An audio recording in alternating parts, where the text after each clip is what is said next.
میں ہر وقت جو ہے وہ بجلی پانی آٹے کے لیے جو سڑک پر جاتا ہوں، دونوں ہاتھ یہ کھڑا کر کے اوپر جو کر لیتے ہیں، جی جی آؤ گے جی، بالکل جی جلسے میں، ہاں جی اب وہ پروگرام ہم کریں گے۔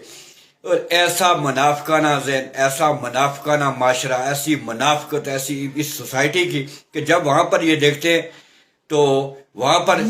چھپ کر کے ہی بیٹھے ہوتے ہیں۔ یعنی یہ کیا معاشرہ، یہ کیا زندگی ہے یہ چھپنے چھپانے والی؟ اللہ نے آپ کو پیدا کیا تھا بالکل آزاد، کہ آپ نے اپنے سوسائٹی میں دنیا میں جا کر جو وہ 70% لوگوں کے ساتھ مل جل کر کام کرنے، باقی جو وہ اس کے جو فرائض ہے وہ آپ نے نماز پڑھنی ہے 5 وقت کی، آپ آ کر جو ہے وہ اپنے ہی جیسے انسان کے نوکر بن کر جو وہ لمبے لیٹ گئے ہیں۔ اب یہ جو لمبا لیٹنے والی بات ہے، ان کو اٹھا ہی نہیں سکتے، ان کا وزن اتنا ہے نا حرام کھا کھا کر، کدھر سے اٹھیں گے جی؟ یہ نہیں اٹھتے حضرت، ان کو جتنا مرضی اٹھا کر یہاں پر ان کے پیٹ میں آ کر اوپر لے جائیں گے تھوڑا سا، دھڑام سے یہ خود جمپ کر کے آپ کے ہاتھوں سے نیچے گر جائیں گے۔ تو کیا خیر بجو ہماری، ہم نے تو زندگی لگا لی نا، ہم نے جتنی بھی عمر ہے میں نے اپنی جو وہ لگا لی، ہم پیچھے ریورس نہیں ہو سکتے، اس لیے کہ زندگی اب ریورس کے کوئی چانس نہیں ہے، آگے ہی بڑھیں گے، کامیابی میں بڑھے، اس رب پر پورا بھروسہ، اسی پر جو وہ پورا یقین ہے۔ باقی تو مخلوق خدا پر، اگر اس مخلوق پر کوئی یقین والی بات ہو، توبہ توبہ، اللہ معاف کرے،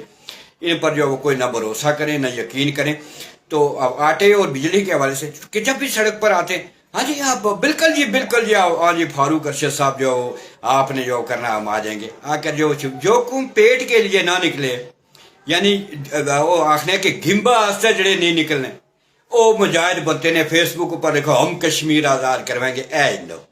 اے تس اپنے آپ کی آزاد کروا چھوڑو، انہیں پارنے کی بنا نہ تنگ کرو، تسے کو لا کھ نہیں آزاد ہونا، پہلے اپنی ذات نہیں آزاد ہونی، وہ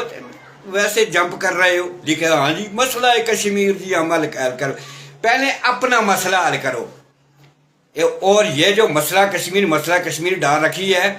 میں تو ایک بات یہاں پر کوئی ناراض نہ ہو، میں ایک بات یہ کہتا ہوں کہ ان کو رہنے دو، جس مسئلے میں تم ہو نا ان کو بھی ادھر آ کر نہیں پھنسا لینا ہے۔ پہلی بات ہے وہ پھنستے ہی نہیں ہے، آٹا آپ کو ملتا نہیں ہے، احتجاج آپ کر نہیں سکتے، وہ ناراض یہ ناراض، وہ دیکھ لے گا یہ دیکھ لے گا۔ اب یہ چوڑو پوڑیاں یہ ہم سے زندگی میں نہ ہوئی نہ ہم سے ہوں گی۔ ہاں اب یہ جو سڑک کے حوالے سے میں نے آپ کو جو وہ میسج دیا،